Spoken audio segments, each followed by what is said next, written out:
Making of a global world.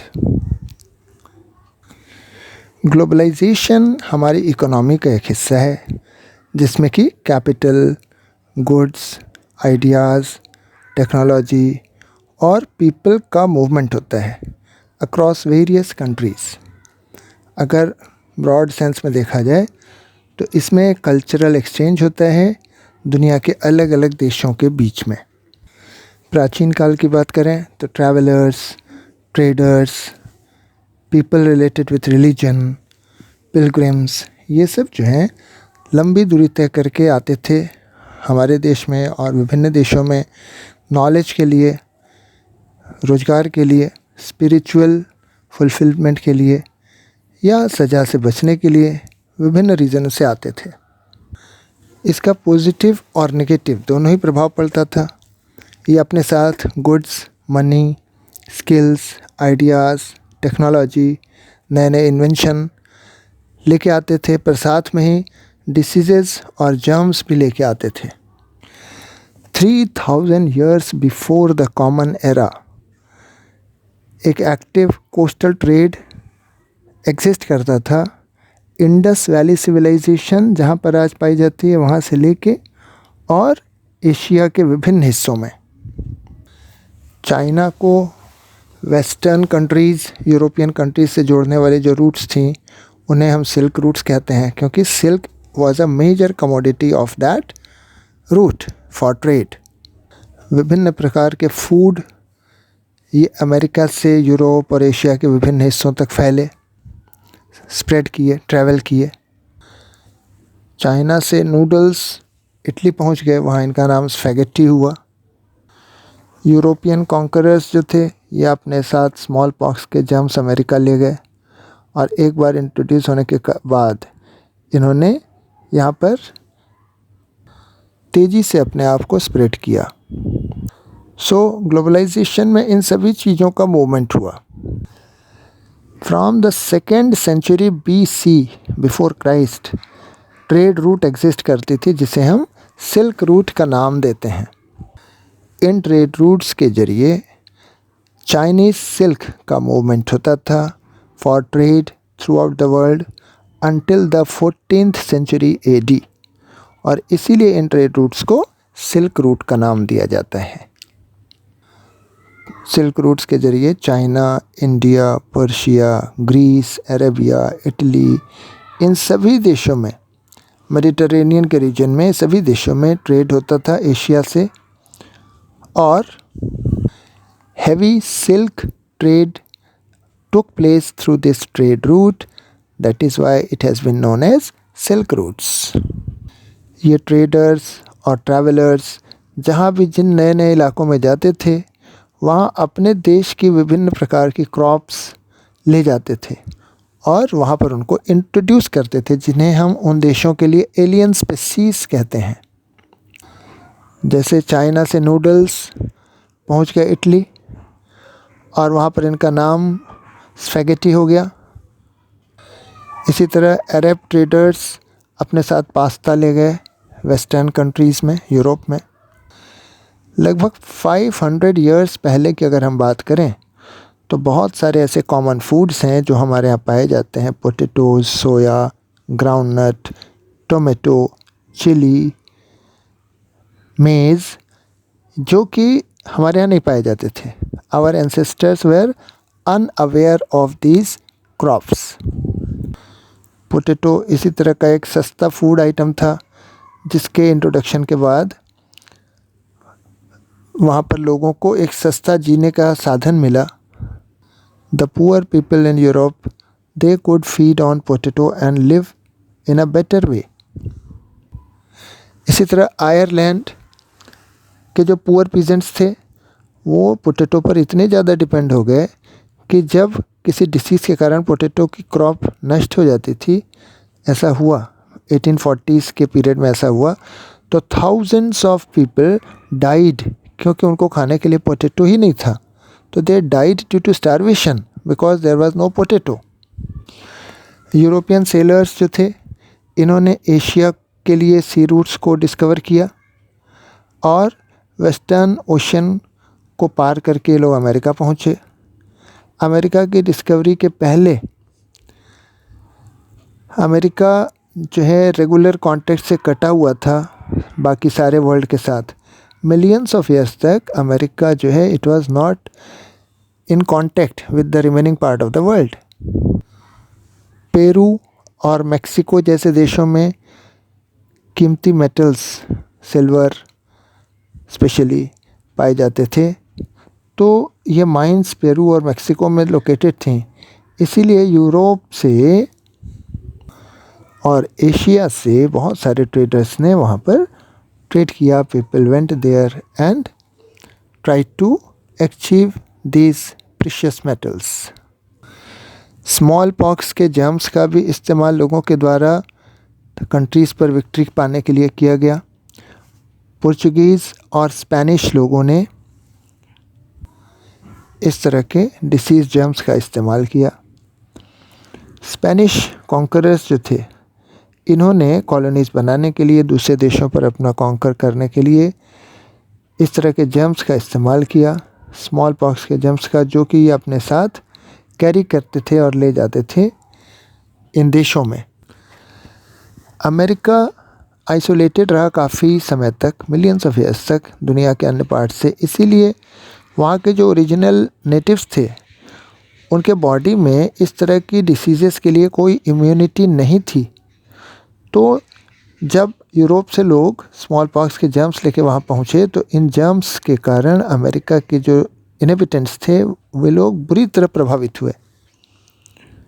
Because in their life they were never exposed to such germs, तो उनके body में कोई natural resistance immunity पैदा नहीं हो पाई थी।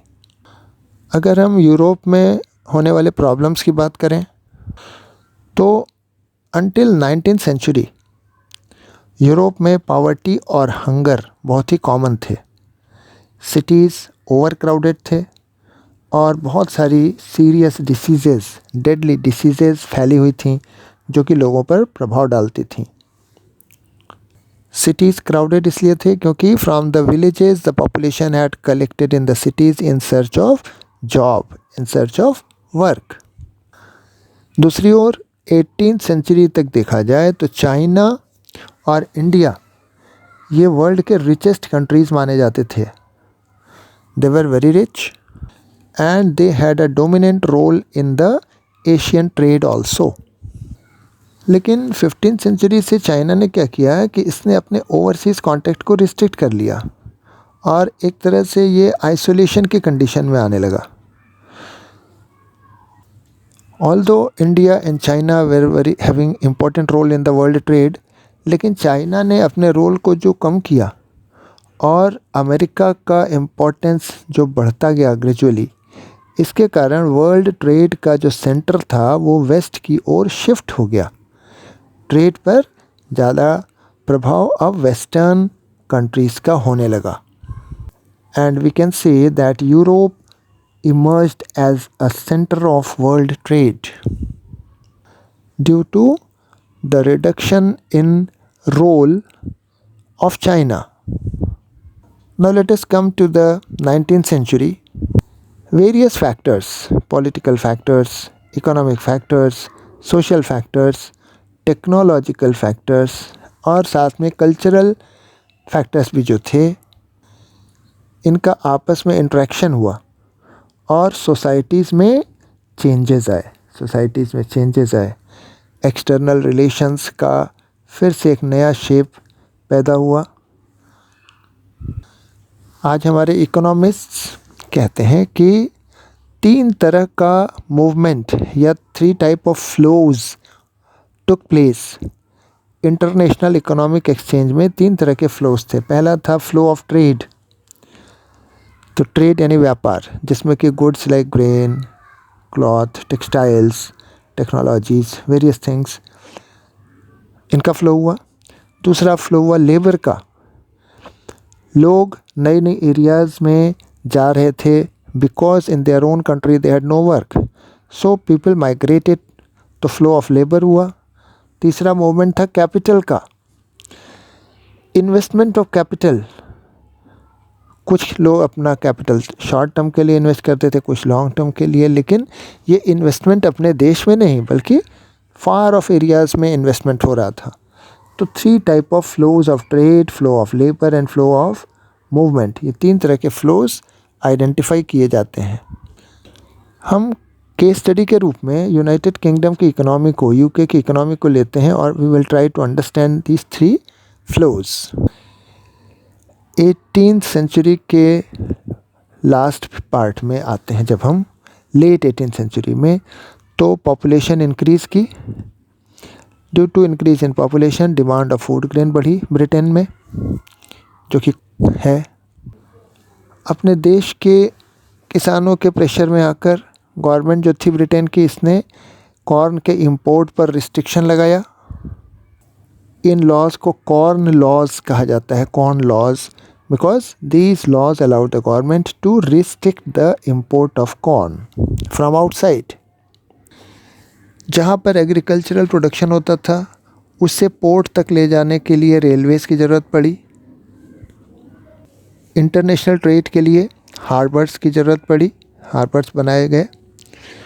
एंड बढ़ती हुई पॉपुलेशन के लिए, सेटलमेंट के लिए, मकान बनाने के लिए बिल्डिंग होम्स की ज़रूरत पड़ी। अब इन सभी एक्टिविटीज़ के लिए 2 चीज़ें ज़रूरी थीं, capital and labour. Since we are talking about Britain, तो capital flowed from rich financial centres जैसे कि लंदन, जो कि फिनिशिंग सेंटर कहा जाता था।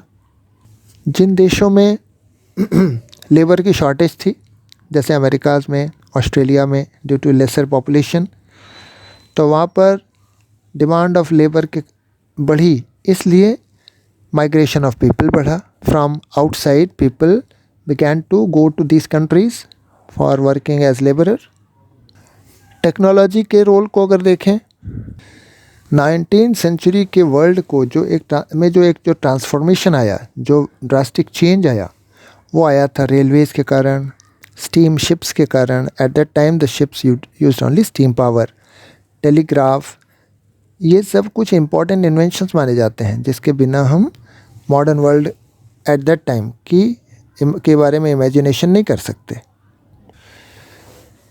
कॉलोनाइजेशन का जो प्रोसेस था, जिसमें एक देश दूसरे देशों में जाके अपनी कॉलोनीज़ बना रहा था, इसके कारण वहाँ पर इन्वेस्टमेंट होने स्टार्ट हुए और ट्रांसपोर्टेशन में नए नए इम्प्रूवमेंट्स होने लगे। Because now the movement of people was taking on a greater and greater level. इस कनेक्टेड प्रोसेस को समझने के लिए हम ट्रेड इन मीट को भी एक एग्जाम्पल के रूप में देख सकते हैं।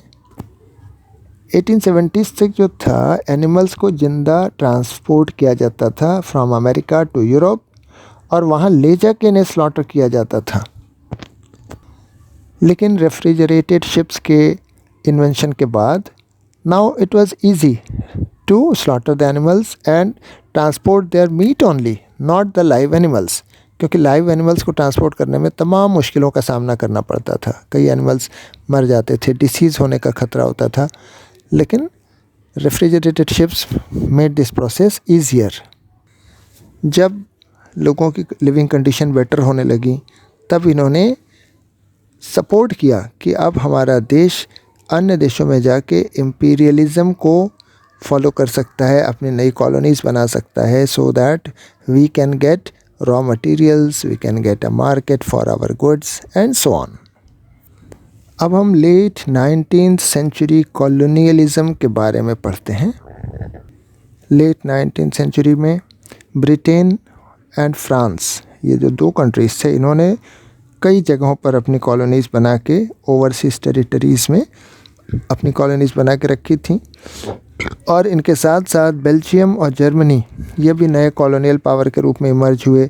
These countries also began to make colonies. 19th century के लास्ट में आते आते यूनाइटेड स्टेट्स भी एक कॉलोनियल पावर बन गया। इसने स्पेन के कुछ हिस्सों पर अपनी कॉलोनीज़ बनाई। जहाँ पर स्पेन ने अपनी कॉलोनीज़ बना के रखी थी, उनको इसने यूनाइटेड स्टेट्स ने टेक ओवर किया, वहाँ पर अपनी कॉलोनीज़ इस्टेब्लिश की। अफ्रीका में एक कैटल प्लेग फैला था 1880s की बात है ये, जिसे रिंडरपेस्ट नाम दिया जाता है। It was a fast spreading cattle plague. ये जो डिसीज़ थी रिंडरपेस्ट, ये बहुत ही तेज़ी से फैलती थी, एपिडेमिक था, और इसका बहुत बड़ा प्रभाव पड़ा अफ्रीका की इकोनॉमी पर। African economy was negatively hit on a very large scale by this disease. Africa में जो इटालियन सोल्जर्स थे उनके लिए कैटल इंपोर्ट होते थे फ्रॉम ब्रिटिश एशिया, और ये कैटल इन्फेक्टेड होते थे। Due to this infected cattle this disease spread in Africa. The rinderpest spread in Africa. इस डिसीज़ ने पहले अपना प्रभाव अफ्रीका के ईस्टर्न पार्ट में डाला, लेकिन जल्दी ही ये डिसीज़ पूरे अफ्रीका के वेस्टर्न पार्ट तक पहुंच गई लाइक अ फॉरेस्ट फायर। और यहाँ जो लार्ज अमाउंट में कैटल डिस्ट्रक्शन हुआ, इसने अफ्रीका के लोगों की लिवलीहुड को बुरी तरह से ख़त्म कर दिया। अब हम देखें इंडेंचर्ड लेबर क्या है। इंडेंचर्ड लेबर का मतलब ये होता है, it is a type of bonded labourer, जिसमें एक कॉन्ट्रैक्ट होता था, वर्क करने का एक कॉन्ट्रैक्ट होता था। कोई भी एम्प्लॉयर जो होता था वो अपने लेबर्स के साथ एक कॉन्ट्रैक्ट करता था एक निश्चित समय के लिए, और वो उसके लिए एक निश्चित अमाउंट पे करेगा। लेकिन ये अपने देश में नहीं करेगा, ये किसी और अन्य देश में जा के करेगा। उसके लिए जो पैसा लगेगा जाने के लिए, पैसेज के लिए, वो भी पैसा उसे दिया जाएगा। जैसे ब्रिटिश पीरियड में इंडिया से इंडेंचर्ड लेबर के रूप में लेबरर्स जाते थे फिजी आइलैंड्स। तो in the 19th century thousands of Indian Chinese labourers, ये लोग वर्क करने के लिए प्लांटेशंस पर जाते थे, माइंस में जाते थे, रेलवेज़ के लिए जहाँ पर लार्ज नंबर में लेबरर्स की ज़रूरत पड़ती थी, रोड्स कंस्ट्रक्शन के लिए ज़रूरत पड़ती थी, वर्ल्ड के विभिन्न पार्ट्स में डिफरेंट प्रोजेक्ट्स में जहाँ पर लेबर्स की ज़रूरत पड़ती थी, वहाँ पर as indentured labour the Indian and Chinese labourer were sent. India में भी इंडेंचर्ड लेबरर्स जो होते थे वो बॉन्डेड लेबरर्स होते थे, बंधुआ मजदूर होते थे, जिनको किसी अन्य देश में एक कॉन्ट्रैक्ट के तहत कुछ निश्चित समय के लिए भेजा जाता था। They would be given certain amount of wages which was fixed. उनकी कंडीशन ऑफ लिविंग भी फिक्स होती थी, लेकिन अक्सर ऐसा होता था कि जिनको जो कंडीशन कही जाती थी, those conditions were not available in that country जहां उनको भेजा जाता था। इंडिया से जाने वाले लेबरर्स में अधिकतर UP, Bihar, central parts of India और साउथ से तमिलनाडु से भी ये इंडेंचर्ड लेबरर्स जाते थे। ये जो इंडेंचर्ड लेबरर्स होते थे, ये एक तरह से स्लेव्स होते थे, इसलिए इस इंडेंचर्ड लेबर वाले सिस्टम को हम एक न्यू सिस्टम ऑफ स्लेवरी भी कहते हैं। नाम स्लेवरी भले नहीं था इनका, लेकिन they were treated like slaves. In the year 1900 India के जो नेशनलिस्ट लीडर्स थे, इन्होंने इस इंडेंचर्ड लेबरर सिस्टम की रियलिटी को महसूस करने के बाद इसके खिलाफ आवाज़ उठाई, और फाइनली 1921 में जाके इस सिस्टम को एबॉलिश किया गया, ख़त्म किया गया। 19th सेंचुरी में हमें एक और स्लेवरी सिस्टम दिखाई देता है। लेबर्स कलेक्ट करने का काम कुछ एजेंट्स करते थे। ये एजेंट्स लेबरर्स को झूठी और अट्रैक्टिव इन्फॉर्मेशन दे के मिसगाइड करते थे कि you will have to live in a very good condition, your wages will be very high. इस तरह से उनको मिसगाइड किया जाता था। कई बार लेबरर्स तैयार नहीं होते थे तो उनको किडनैप भी कर लिया जाता था, और रियल जो कंडीशंस थी, वर्किंग कंडीशंस, लिविंग कंडीशंस, वो बहुत ही हार्ड, बहुत ही बुरी होती थी। उनकी वेजेस भी बहुत कम होती थी, और यहाँ तक कि अगर इनका काम अच्छा नहीं होता था तो भी वेजेस काट ली जाती थी, डिडक्शन हो जाता था। लेबरर्स को किसी भी तरह के राइट्स नहीं होते थे। तो इसीलिए हम इसे कहते हैं कि स्लेवरी सिस्टम था ये एक तरह से। 19th सेंचुरी का ये जो लेबरर सिस्टम था, it is called a type of slavery. Here we end our first part, और सेकेंड पार्ट में हम आपसे मिलते हैं। नेक्स्ट वीडियो में हम इंडियन एंटरप्रेन्योर्स के बारे में पढ़ेंगे।